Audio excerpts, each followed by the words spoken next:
আসসালামু আলাইকুম। দূরে কাছে যে যেখানে বসে এই মুহূর্তে ভিডিওটা দেখছেন তাদের সবাইকে মাহফুজা কিচেন ভিডিওতে ওয়েলকাম। আজ কাঁচা আম দিয়ে টক ঝাল মিষ্টি আচারটা করব। এই আচারটা এমনি এমনি শুধু খাওয়া যায়, বিশেষ করে খিচুড়ি দিয়ে তো অসম্ভব ভালো লাগে। ভাত দিয়ে খিচুড়ি দিয়ে খুবই ভালো যায় এই আচারটা। অসম্ভব লোভনীয়, অসম্ভব মজার, খুবই সিম্পল, যে কেউ ঝটপটে আচারটা তৈরি করে ফেলতে পারেন। দেখতেই পাচ্ছেন কতটা লোভনীয় হয়েছে, সত্যি বলছি খুব ভালো হয়েছে। দেখুন আচারটার কি অবস্থা, দেখলেই লোভ চলে আসে। অসম্ভব মজা হয়েছে। তা আমি কীভাবে আজকে টক ঝাল মিষ্টি আমের আচারটা করেছি সেটাই এখন আপনাদের করে দেখাবো।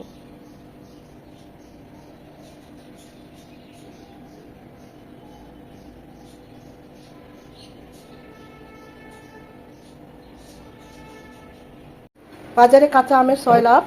এখন তো কাঁচা আম একদম নেমে গিয়েছে, দেখুন তরতাজা একদম কাঁচা আম, বেশ বড় বড় সাইজের সেরা জাতীয় আমগুলো এনেছি। এই আম দিয়ে আজকে টক ঝাল মিষ্টি আচারটা করব। এই আমের খোসাটা সহই আচারটা হবে। আমি খোসা সহ আমটাকে ভালোভাবে ধুয়ে চারফালি করে কেটে নেব। কাঁচা আমের টক ঝাল মিষ্টি আমটা করব। আমগুলো চারফালি করে এরকম কিউব কিউব করে কেটে নিয়েছি। ভালোভাবে ধুয়ে পানিটা ঝরিয়ে নিয়েছি ফ্যানের বাতাসে। দেখতে পাচ্ছেন একদম এখানে কোনো পানি থাকা চলবে না। অনেকটা লাল হয়ে গিয়েছে, অথচ খুব একটা যে বড়া শক্ত হয়েছে তা কিন্তু না। তো যাই হোক, এখন আমরা চুলায় চলে যাব। আচারের জন্য এখন একটা স্পেশাল মশলা তৈরি করব। নিয়েছি 4-5টা শুকনো মরিচ, নিয়েছি 5 ফোড়ন, 1 টেবিল চামচ মৌরি আর 1 টেবিল চামচ ধনিয়া। এখন এই সব কিছু তেলে নেব।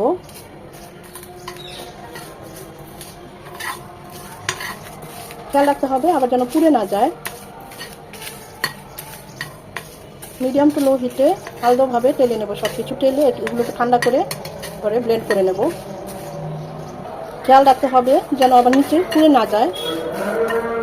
মশলাগুলো পুড়ে গেলে তখন আর টেস্ট ভালো আসবে না।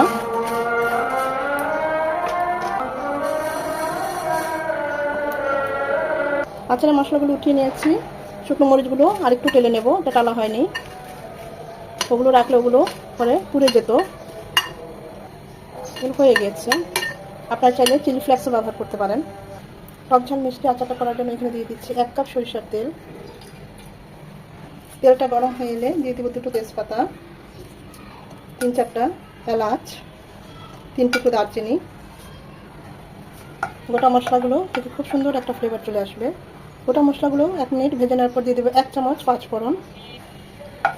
5 ফোড়নটা দিয়ে বেশিক্ষণ ভাজবো না, তাহলে 5 ফোড়নটা তেতো হয়ে যাবে। দিয়ে দিব থেতানো রসুন 2 টেবিল চামচ। চাইলে রসুনের কোয়াও ইউজ করতে পারেন, তবে এভাবে থেতলিয়ে দিলে ফ্লেভার টেস্ট দুটোই খুব ভালো আসে। হালকা করে ভেজে নেব, একদম লাল লাল করে ভাজার কোনো দরকার নেই। জাস্ট 1 মিনিট রসুনটা আর 5 ফোড়নটা ভেজে নেব।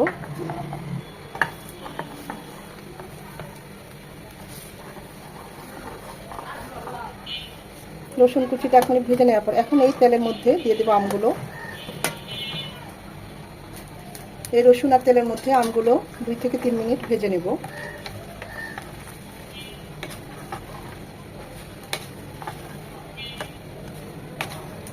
যারা তেল খেতে বেশি পছন্দ করেন আরও 1/2 কাপ তেল দিবেন। আমি তেলটা মাখো মাখো রাখবো, আচারটা আমার বেশি দিন সংরক্ষণ করা লাগবে না, খাওয়া হয়ে যাবে। তাই আমি 1 কাপ দিলাম। আর আমের পরিমাণ অনুযায়ী এখানে আমার 1 কেজি পরিমাণে আম আছে, আর একটু আরও 1/2 কাপ তেল দিলে একদম আর কি ডুবো ডুবো তেল হতো, কিন্তু আমি তেলের পরিমাণটা ইচ্ছে করে কমিয়ে দিয়েছি। 2-3 মিনিট তেলের সাথে রসুনের সাথে পাঁচফোড়নের সাথে আমটা ভেজে নেওয়ার পর এখন এখানে দিয়ে দেবো উঁচু করে 1 চামচ আদা বাটা। এখানে কোনো পানি থাকা চলবে না, পানি ছাড়া আদাটা বেটে নেবেন, একদম শুষ্ক থাকতে হবে। দিয়ে দেবো 1 টেবিল চামচ সাদা সর্ষে বাটা। এখানেও কোনো পানি থাকা চলবে না, শুধু সর্ষেটাই এমনি বেটে নিতে হবে। 1 চামচ শুকনো মরিচ গুঁড়ো, 1/2 চামচ হলুদ গুঁড়ো, 1 চামচ ভাজা জিরে গুঁড়ো, উঁচু করে 1 চামচ বিট লবণ, 1 চামচ সাদা লবণ, 2 কাপ চিনি। এখানে আমি লাল চিনিটা ব্যবহার করছি। আমের টক অনুযায়ী বা টেস্ট অনুযায়ী এখানে চিনি আর লবণটা দিবেন। 1/2 কাপ ভিনেগার, আমি এই তেলে সরষের তেলটা দিয়েছি এর জন্য এমন দেখাচ্ছে। এই কাপেই আমি ভিনেগারটা নিয়েছি। এখন এই সব কিছু নেড়ে চেড়ে ভালোভাবে মিশিয়ে আমটাকে জাল করে নেব।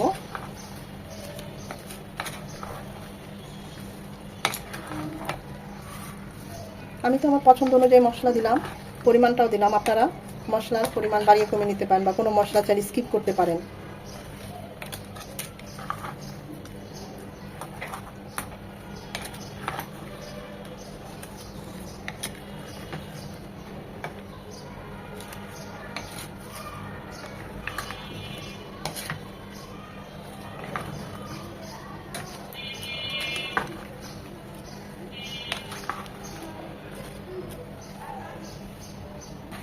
দুই একটা আম একটু নিচেরগুলো গলে গিয়েছে, এতে ভালোই লাগবে টেস্টটা যখন আমরা আমগুলো খাবো। এটা খিচুড়ির সাথে সব কিছুর সাথে এই আচারটা খুব ভালো যায়। আর যারা একদম চিনি দিবেন না, তারা চিনিটা দিবেন না, একই রেসিপিতে এইভাবে টক ঝাল এই আচারটা করে নেবেন, অসম্ভব ভালো হয়। 4 থেকে 5 মিনিট জাল হবে, আলতোভাবে মাঝে আরেকবার নেড়ে দিতে হবে। আমি আর ঢাকবো না এটা। 4-5 মিনিট পর আমি মাঝে অবশ্যই দুবার নেড়ে দিয়েছি। আমরা যে মশলাটা গুঁড়ো করে নিয়েছি সেটা পুরোটাই দিয়ে দিচ্ছি আমি। এই পর্যায়ে লবণ ঝাল সব কিছু টেস্ট করে নিতে পারেন।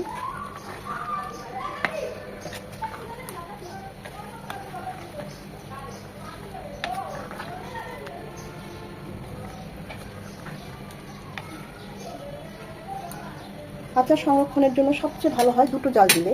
এইভাবে একবার জাল করে রেখে দিবেন, ঠান্ডা হয়ে গেলে তারপরের দিন আরেকবার একটু ভালোভাবে বলগা নিয়ে আবার ঠান্ডা করে তখন যদি আচারটা বয়ামে রেখে দেন, কাঁচের বয়ামে, দীর্ঘদিন খুব ভালো থাকে। 2 জালে আচার অনেক ভালো থাকে, সংরক্ষণ করে বেশি দিন রাখা যায়। এটা হবে আর 3 থেকে 4 মিনিট। আমগুলো সেদ্ধ হয়ে গিয়েছে, টেস্ট করেছি, সব ঠিক আছে।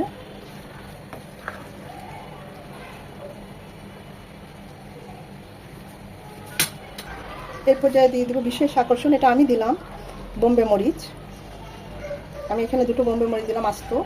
এর ফ্লেভার টেস্ট দুটোই এই আমের ভিতরে ঢুকবে, অসম্ভব ভালো লাগবে। একবার হলেও এইভাবে ট্রাই করে দেখবেন। খুব একটা ঝাল হবে না, কিন্তু এর ফ্লেভারটা এই পুরো আমের আচারে ঢুকে যাবে, অসম্ভব খেতে ভালো লাগে। হাতের কাছে থাকলে অবশ্যই দিবেন, এটা মিস করবেন না। আমি আর 1 থেকে 2 মিনিট এটা জাল করব, তারপর নামিয়ে নেব।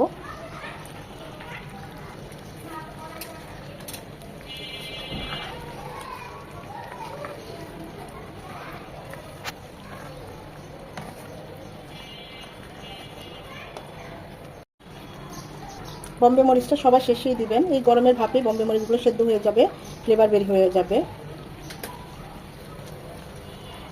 আমাদের টক ঝাল মিষ্টি আচারটা অলমোস্ট ডান। মাশাআল্লাহ, দেখুন কতটা লোভনীয় হয়েছে, অসম্ভব মজা হয়েছে, সত্যি বলছি খুবই ভালো হয়েছে। আমি এখন চুলাটা অফ করে দেব।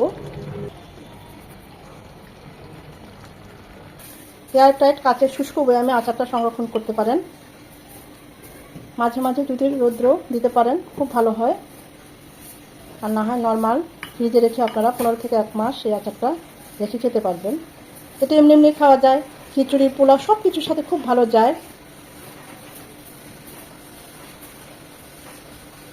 সামনে আসছে কুরবানি ঈদ, খিচুড়ি তো রান্না করতেই হবে, সাথে এই আচারটাও রেখে দিতে পারেন মেনুতে, অসম্ভব ভালো লাগবে। দেখতেই পাচ্ছেন কালারটা কত সুন্দর এসেছে, যতটা না দেখতে হয়েছে তার চেয়ে বেশি খেতে মজা হয়েছে, সত্যি বলছি খুবই ভালো হয়েছে।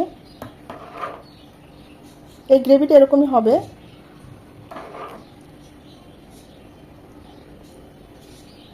আমাদের সেই বিশেষ আকর্ষণ বোম্বে মরিচ, এত সুন্দর একটা ঝাঁঝালো গন্ধ বের হয়েছে না, বলার মতো না। এখন তো কাঁচা আমের সিজন, সবাই অনেক ধরনের আচার তৈরি করছেন, চাইলে এরকম একটা আচার তৈরি করে ফেলতে পারেন খুব সহজেই, রোদে দেওয়ার ঝামেলা ছাড়াই। অসম্ভব ভালো হয়, একদম সিম্পলের মধ্যে।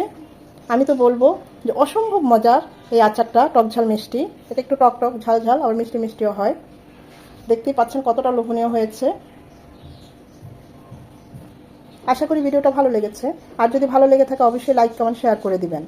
ফ্রেন্ডস অ্যান্ড ফ্যামিলির মাঝে বেশি বেশি করে শেয়ার করে দেবেন, যেন তারাও এরকম সহজ এবং মজার মজার রেসিপি দেখার সুযোগ পায়। একটা লাইক তো অবশ্যই দিবেন, কারণ আপনাদের এই একটা লাইক আমাকে পরবর্তী ভিডিও করতে উৎসাহিত করে, উদ্বুদ্ধ করে। ভিডিওটা যদি ভালো লেগে থাকে এভাবে একবার হলেও ট্রাই করবেন, আর যদি ট্রাই করে থাকেন আমাকে কমেন্ট করে জানাবেন। আপনাদের একটা কমেন্ট, একটা লাইকের অপেক্ষায় আমি থাকি। চেষ্টা করি সবার কমেন্টের উত্তর দিতে। সময় নিয়ে যারা এতক্ষণে ভিডিওটা দেখেছেন তাদের সবাইকে আন্তরিক ধন্যবাদ।